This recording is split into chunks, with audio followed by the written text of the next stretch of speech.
आज हम जो फुटकर व्यापारी व थोक व्यापारी में अंतर की बात करते हैं, यानी difference between retailer and wholesaler की बात करते हैं कि किस प्रकार ये जो थोक व्यापारी है और फुटकर व्यापारी है जो उत्पादनकर्ताओं से माल क्रय करते हैं और उपभोक्ताओं तक पहुंचाते हैं। ये हमने कड़ियाँ देख ली थी, प्रत्यक्ष और अप्रत्यक्ष कड़ियाँ, जिसमें ये प्रत्यक्ष प्रणाली के अंतर्गत आते हैं। तो इसमें देखते हैं सबसे पहले अंतर का आधार और फुटकर व्यापारी और थोक व्यापारी, ये कॉलम बना के हम अध्ययन कर लेते हैं। तो सर्वप्रथम देखते हैं कि वितरण श्रृंखला की जो कड़ी है, यानी जो फुटकर व्यापारी है, ये बिल्कुल जो वितरण श्रृंखला की अंतिम कड़ी है, जो सीधा इसका उपभोक्ताओं से संबंध होता है, प्रत्यक्ष संबंध होता है। ये उपभोक्ताओं की रुचि फैशन के अनुसार माल का विक्रय करते हैं। थोक व्यापारी है, ये वितरण श्रृंखला की जो प्रारंभिक कड़ी में से एक है, यानी ये उत्पादनकर्ता से बड़ी मात्रा में माल क्रय करके थोड़ी थोड़ी मात्रा में आवश्यकता अनुसार जो है फुटकर व्यापारी अपने जिनका उनका सेल करना है, विक्रय करना है, वो ले जाते हैं इनसे। ऐसे ही व्यापार की जो नीति है, तो इसमें फुटकर व्यापारियों के लिए देखते हैं कि ये थोक व्यापारियों से थोड़े थोड़े माल का क्रय करके पुनः विक्रय करते हैं। इनका जो काम है वो होलसेलर से बड़ी मात्रा में से थोड़ी थोड़ी मात्रा में क्रय करके अपनी आवश्यकता अनुसार और उपभोक्ताओं को विक्रय के लिए प्रस्तुत करते हैं। और यह उत्पादन या निर्माता से माल का भारी मात्रा में क्रय कर फुटकर व्यापारियों को विक्रय करते हैं। यानी जो थोक व्यापारी है वो होलसेलर जो दुकान है वो बड़ी मात्रा में माल क्रय करती है और फुटकर व्यापारियों को विक्रय कर देती है। आगे बात करें माल की जो मात्रा है, यानी जो गुड्स की जो क्वांटिटी है उसकी बात करें, तो फुटकर व्यापारी ये छोटी छोटी मात्रा में माल का विक्रय करता है। ऐसे ही बात करें ये जो थोक व्यापारी हैं, ये फुटकर व्यापारियों को उनकी आवश्यकता अनुसार थोड़ी थोड़ी मात्रा में माल का विक्रय करते हैं। यानी कोई गुड़ का व्यापारी है, कोई चीनी का व्यापारी है, अलग अलग जो है उसकी बात करते हैं। पूंजी की मात्रा की बात करें तो फुटकर व्यापारी जैसे नाम से ही प्रतीत होता है कि इनको कम पूंजी की आवश्यकता या कम पूंजी से व्यापार प्रारंभ कर सकते हैं, और थोक व्यापारियों के लिए बहुत अधिक मात्रा में पूंजी की आवश्यकता होती है, क्योंकि ये लार्ज स्केल पे यानी बड़े स्केल पे माल का क्रय करते हैं। ट्रक के ट्रक गोदाम भर लेते हैं और फिर थोड़ी थोड़ी मात्रा में जो है फुटकर व्यापारियों को विक्रय करते हैं। वस्तुओं की संख्या के आधार पर बात करें तो फुटकर व्यापारी अनेक प्रकार की जो वस्तुओं का व्यापार करते हैं। एक जो फुटकर व्यापारी है उसके दुकान के ऊपर, उसकी जो शॉप है उसके ऊपर अनेक प्रकार के सभी प्रकार के जो है आपको प्रोडक्ट मिल जाएंगे। लेकिन अगर बात करें कि होलसेलर की बात करें तो कुछ सीमित वस्तुओं का ही ये व्यापार करते हैं। अगर कोई तेल का कर रहा है तो तेल के ब्रांड तो अलग अलग मिल जाएंगे, लेकिन वो तेल ही तेल के होंगे। गुड़ का है, चीनी का है अलग अलग, या गुटकों का है, गुटकों में भी अलग अलग गुटकों का, ठीक। ऐसे ही बात करें व्यापार का जो स्थान है, फुटकर व्यापारी इसके लिए व्यापार का स्थान बड़ा महत्व है। जो दिखता है वही बिकता, हम पहले भी बात कर चुके हैं। तो इनको साज सज्जा डेकोरेशन पर बड़ा ध्यान देना पड़ता है, जो एक डेकोरम है। जबकि थोक व्यापारियों के लिए ये कोई ज़रूरी नहीं है कि उनके साज सज्जा ज़्यादा हो, उनके लिए तो गोदाम की आवश्यकता होती है। तो इसके लिए व्यापार के स्थान का अपेक्षाकृत कम महत्व होता है। ज़्यादा इतना साज सज्जा की ज़रूरत नहीं पड़ती, थोक व्यापारियों को सजावट की ज़रूरत नहीं पड़ती है। व्यापार का जो क्षेत्र है इसकी बात करें तो फुटकर व्यापारियों के लिए व्यवसाय का जो क्षेत्र बहुत ही सीमित होता है। यानी एक मोहल्ले या एक बाजार की तक सीमित रह जाता है, जबकि व्यवसाय का क्षेत्र जो है थोक व्यापारी है फुटकर व्यापारियों की तुलना में काफ़ी विस्तृत होता है।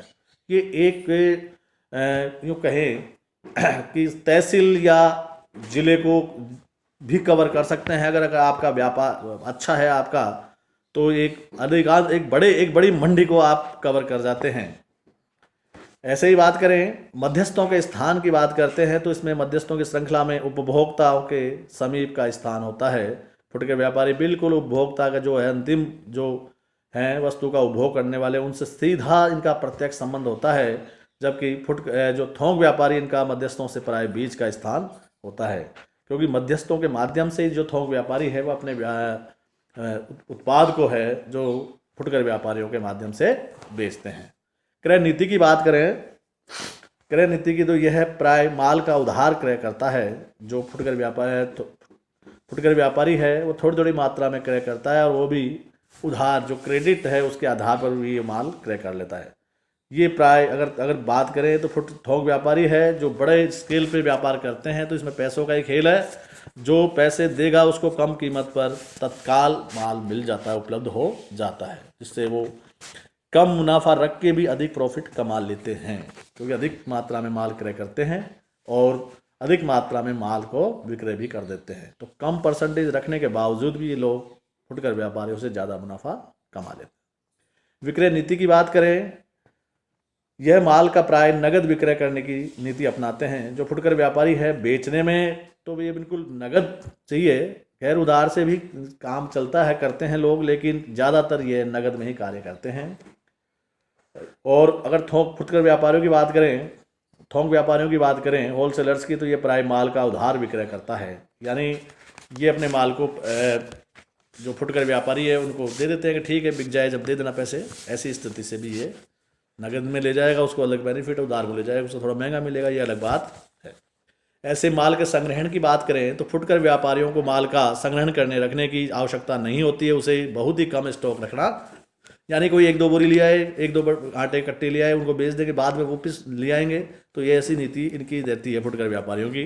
थोक व्यापारी है, जो थोक व्यापारी को भारी मात्रा में माल का स्टॉक रखना पड़ता है, इसलिए इनको संग्रह तो अवश्य करना ही पड़ता है।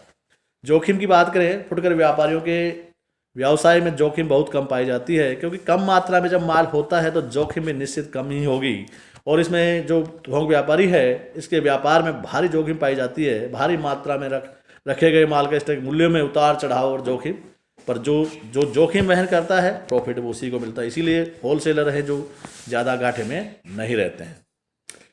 संख्या की बात करें तो फुटकर व्यापारियों की संख्या काफ़ी बड़ी संख्या में होते हैं, क्योंकि जगह जगह आप जिस दुकानें हैं जितने भी वो खोल के बैठे हैं फुटकर व्यापारी। थोक व्यापारियों की संख्या अपेक्षाकृत कम होती है। मंडियों में, यूँ जिला मुख्यालयों पे या बड़े शहरों में मंडियों में ही ये लोग बैठते हैं, और जहाँ से ये दुकानें भी लिमिटेड या सीमित होती है। विक्रय कला की बात करते हैं तो फुटकर व्यापारियों में विक्रय कला की आत्मा है, और बिना इस व्यापारी की सफलता इससे खतरे में है।